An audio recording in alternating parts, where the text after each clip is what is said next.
আমাদের ব্রেনটা কিন্তু দারুণ একটা জিনিস, তাই না? কিন্তু মাঝে মাঝে এমন সব অদ্ভুত ভুল করে বসে যা আমাদের ভাবায়।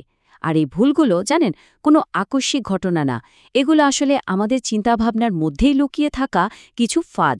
চলুন আজ সেই ফাঁদগুলো নিয়েই কথা বলা যাক।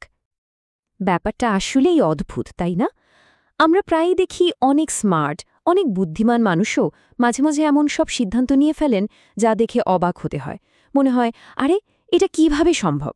তো এই যে অযৌক্তিক সিদ্ধান্ত, এর পেছনের আসল কারণটা কি? কারণটা শুনলে বেশ অবাক হতে হয়। আমাদের ব্রেন কিন্তু কোনো সুপার কম্পিউটার না যে সবসময় নিখুঁত লজিক দিয়ে চলবে। বরং এটা শর্টকাট নিতে ওস্তাদ। মানে টিকে থাকার জন্য তো দ্রুত সিদ্ধান্ত নিতে হয়, তাই না? আর এই দ্রুত সিদ্ধান্ত নিতে গিয়েই আমাদের মস্তিষ্ক কিছু সহজ রাস্তা বা মেন্টাল শর্টকাট তৈরি করে নিয়েছে।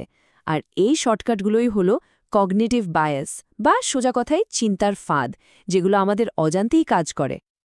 তো এই যে মানসিক জট, এগুলো থেকে বেরোনোর জন্য আমরা সাহায্য নেব দারুণ একটা বইয়ের, রল্ফ ডোবেলের বেস্ট সেলিং বই দি আর্ট অফ থিঙ্কিং ক্লিয়ারলি। চলুন এই বইটাকে আমাদের গাইড হিসেবে ধরে এর কিছু অসাধারণ আইডিয়া জেনে নেওয়া যাক। তো আমাদের প্রথম ফাঁদটার নাম হল বিজয়ীদের আলো। এটা এমন একটা বিভ্রম যা সাফল্য নিয়ে আমাদের পুরো ধারণাটাকেই একদম ঘেঁটে দিতে পারে। ভাবুন তো, যখন আমরা কোনো রকস্টারের গল্প শুনি বা কোনো সফল সিইও বা কোনো তারকা খেলোয়াড়ের দিকে তাকাই, তখন কি মনে হয়? আমাদের মনে হয়, বাহ, সাফল্যের ফর্মুলা তো এটাই, তাদের জীবনটাই যেন সাকসেসের একমাত্র রোডম্যাপ। এই যে চিন্তার ফানটা, এটার একটা গাল ভরা নাম আছে, সারভাইভারশিপ বায়াস। ব্যাপারটা খুব সহজ। আমরা শুধু তাদের গল্পই শুনি বা দেখি যারা শেষ পর্যন্ত টিকে গেছে, মানে যারা সফল হয়েছে। কিন্তু একবার ভেবে দেখুন, হাজার হাজার মানুষ তো একই চেষ্টা করে ব্যর্থও হয়েছে। তাদের গল্পটা কই? সেটা কিন্তু আমাদের চোখে পড়ে না, তারা যেন উধাও হয়ে যায়। আর এটাই হলো সেই বিভ্রমের আসল জায়গা। প্রত্যেকটা সফল লেখকের পেছনে দেখবেন শত শত লেখকের অপ্রকাশিত পাণ্ডুলিপি পড়ে আছে।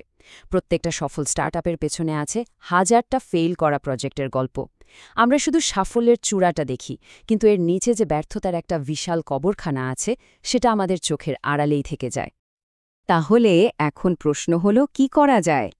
এই বায়াস থেকে বাঁচার জন্য শুধু বিজয়ীর গল্প শুনলে চলবে না, আমাদের সক্রিয়ভাবে ওই কবরখানা খুঁজে বের করতে হবে। মানে ব্যর্থতার গল্পগুলোও জানতে হবে। তবেই কিন্তু সাফল্যের আসল ছবিটা বোঝা যাবে, আর সম্ভাবনাটাও ঠিকঠাক আন্দাজ করা যাবে। আচ্ছা, এবার আসা যাক আমাদের দ্বিতীয় ফাঁদে। এটার নাম হলো সাঙ্ক কস্ট ফ্যালাসি, বা অতীতের বিনিয়োগের পেছনে ছোটা। এটা এমন একটা ফাঁদ যেটা আমাদের কোনো কিছু সহজে ছেড়ে আসতে দেয় না। এরকম অভিজ্ঞতা কি হয়েছে কখনো? ধরুন টাকা দিয়ে টিকিট কেটে ফেলেছেন বলে একটা বোরিং সিনেমা শেষ পর্যন্ত দেখে যাচ্ছেন, কিংবা একটা ব্যবসায় লস হচ্ছে কিন্তু আপনি আরও টাকা ঢেলে চলেছেন, শুধু এই ভেবে যে আরে অনেকটাই তো ইনভেস্ট করে ফেলেছি। এই যে ছেড়ে দিতে না পারার ফিলিংসটা, এটাই হলো সাঙ্ক কস্ট ফ্যালাসি। মানে অতীতে যে সময়, টাকা বা শ্রম দেওয়া হয়েছে, সেটার মায়ায় পড়ে বর্তমানের সিদ্ধান্ত নেওয়া, ভবিষ্যতের কথা একদম না ভেবে। মাথায় খালি একটা জিনিসই ঘোরে, উফ, এত দূর এসে পড়েছি, এখন আর ছাড়া যাবে না। এটাই হলো ফাঁদটার মূল কথা। এখানেই আমাদের চিন্তাভাবনাটা একটু বদলাতে হবে। আমাদের অযৌক্তিক মনটা কি বলে? সে অতীতকে আঁকড়ে ধরে বলে, এত টাকা ঢেলেছি, এখন থামা যাবে না। কিন্তু একটা যুক্তিবাদী মন কি প্রশ্ন করে? সে অতীতকে ভুলে গিয়ে প্রশ্ন করে, আচ্ছা, যা গেছে তা তো গেছেই, এখন এই মুহূর্ত থেকে ভবিষ্যতের জন্য বেস্ট ডিসিশন কোনটা হবে? তো এই ফাঁদ থেকে বেরোনোর উপায়টা কি? সহজ উপায় হলো, যা চলে গেছে তাকে যেতে দেয়া।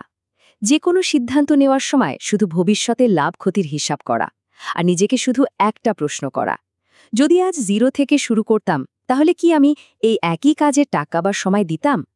যদি উত্তর না হয়, তাহলে বুঝে নিতে হবে সরে আসার এটাই সেরা সময়।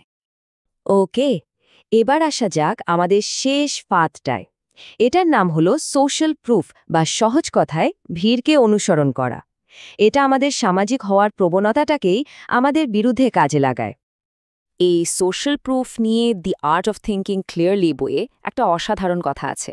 কথাটা হলো, যদি 5 কোটি লোকও একটা বোকার মতো কথা বলে, তবুও কথাটা বোকার মতোই থেকে যায়।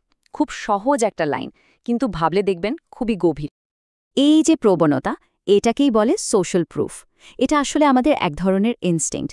যখন আমরা বুঝতে পারি না যে কি করা উচিত, তখন আমরা কি করি? আমরা আশপাশের লোকজনকে দেখি আর ভাবি, সবাই যখন এটা করছে তাহলে এটাই ঠিক হবে। বহু যুগ আগে যখন মানুষ দল বেঁধে থাকত, তখন টিকে থাকার জন্য এই অভ্যাসটা হয়তো খুব দরকারি ছিল। এর একটা খুব সাধারণ উদাহরণ কিন্তু আমরা রোজই দেখি। ধরুন, একটা নতুন শহরে বেড়াতে গিয়েছেন, খুব খিদে পেয়েছে, 2টো রেস্টুরেন্ট দেখলেন, একটার সামনে বিশাল লাইন, আরেকটা একদম ফাঁকা। কোনটা বেছে নেওয়া হবে? বেশিরভাগ মানুষই কিন্তু ওই ভিড়ের রেস্টুরেন্টটাতেই যাবে, কারণ আমাদের ব্রেন অটোম্যাটিক্যালি ধরে নেয় যেখানে ভিড় বেশি সেটার কোয়ালিটি নিশ্চয়ই ভালো। তো এই স্রোতে গা ভাসানো থেকে বাঁচতে হলে কি করতে হবে? নিজের বিচার বুদ্ধিটা একটু কাজে লাগাতে হবে। যখনই দেখবেন কোনো একটা ব্যাপারে সবাই একমত, জাস্ট একটু থামুন, নিজেকে প্রশ্ন করুন, সবাই কি সত্যি জেনে বুঝে কাজটা করছে নাকি শুধু একে অপরকে কপি করছে? একটা কথা মনে রাখা খুব জরুরি, জনপ্রিয়তা কিন্তু কোনো কিছুর প্রমাণ না।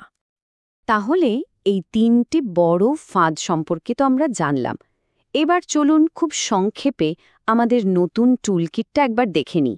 মানে কি কি জিনিস আমাদের আরও পরিষ্কারভাবে চিন্তা করতে সাহায্য করবে। আমাদের এই নতুন টুলকিটে তাহলে থাকছে 3টে জিনিস।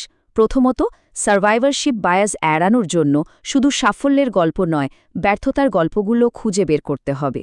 দ্বিতীয়ত, সাঙ্ক কস্ট ফ্যালাসি থেকে বাঁচতে অতীতের খরচ ভুলে যান, ভবিষ্যতের কথা ভাবুন।